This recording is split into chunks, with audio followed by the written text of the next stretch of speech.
pagiging Diyos, yung kanyang yung kanyang pagiging Misaya at tagapagligtas. Siya yung banal, matuwid, at siya yung Diyos na karapat-dapat na magbayad sa ating mga kasalanan. Dito sa verse 26, nice kong basahin ko sa inyo. Bigyan lang natin ito. Dito na po tayo magtatapos.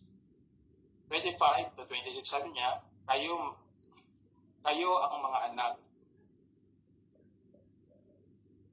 ng mga propeta at ng tipan na ibinigay ng Diyos sa inyong mga inuno.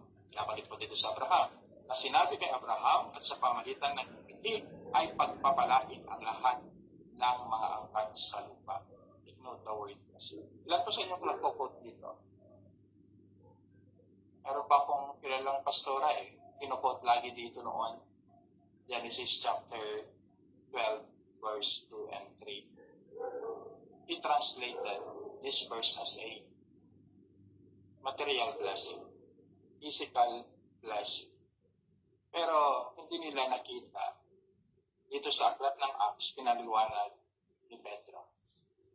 Sabi ko dito, napiliin ng Diyos ang kanyang lingkod. Siya ay kanyang unang sinugo sa inyo upang kayo'y pagpalain sa pamamagitan ng pagtalikod ng bawat isa sa inyo sa inyong mga kasalanan. Ito about Christ. So, it is clear that the book of Genesis chapter 12, verse 2 and 3, the word blessing there is not material blessing. It is a spiritual blessing that we receive from Christ through the forgiveness of our sin. Ilang beses natin actually, sa pagtuturo ko rin po doon sa church noong last Sunday, I exposed in the book of Genesis chapter 12, beginning verse 2 and 3. Kasi na-misinterpret ito ng marami, ginawang pagpapalang material, at sinasabi nila na galing kay Abraham, kaya pinag-pray din nila ang Israel. Hindi naman masama pag-pray ang Israel because commanded in the book pray the peace of Jerusalem. Totoo naman po yun. Pero ito, makikita po natin na laging blessing, material blessing. Ito yung nakafocus dahil sa Abraham ay pinagpala ng Diyos. Bigyan ko yung konti ng background. Alam niyo po,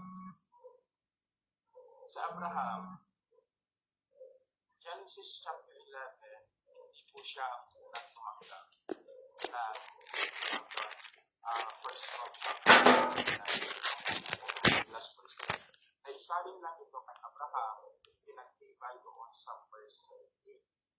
Bago po tawagin sa Abraham, mayaman na po siya. Chapter 13. Mayaman na po sa Abraham, bago po sa tawagin, nadagdagan na lang po ang kanyang kanyamanan.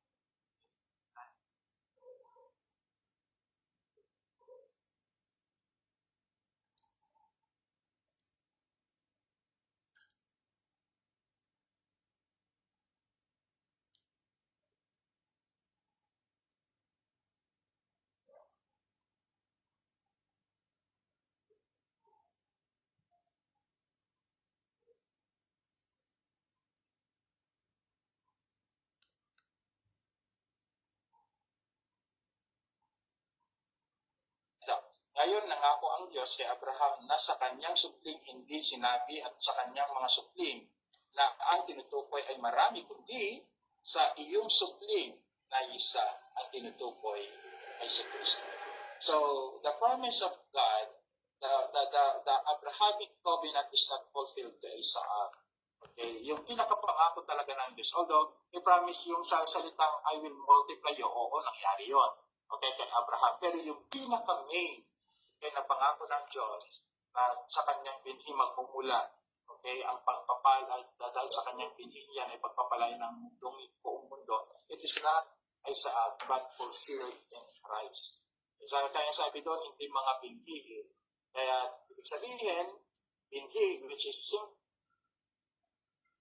singular, wala pong iba kundi ang Panginoong Jesucristo. At pansinin niyo, verse 26, dahil sa inyong pakikipag-isa kay Kristo Jesus, kayong lahat ay mga anak ng Diyos sa pamagitan ng pananampalataya. Then, at kung kayo'y kay Kristo, kayo'y mga anak ni Abraham at tagapagmanid ng pangako ng Diyos. So, the promises of Abraham, balik tayo, yan po ay isang uri pala ng typological Okay, na yung pinakananais talaga, alam na ni Abraham noon, ay yung kanyang mamanayan, it is not only Canaan, but yung eternal, which is found in the book of Hebrews chapter 11. Kung babasahin niyo doon regarding sa Abraham, hindi niya man nakamit yung pangako dito sa lupa, ganun din kay Sarah, verse 14 and 15 in the book of Hebrews chapter 11. Yan po yung wala hanggang pangako ng Diyos na kakamtin po natin na makakapiling si Kristo sa isang lugar sa kalangitan. Okay? Yan po yung pangako po ng Panginoong Diyos na tunupad niya hindi lamang kay Abraham kundi sa lahat ng sumasampalataya kay Kristo.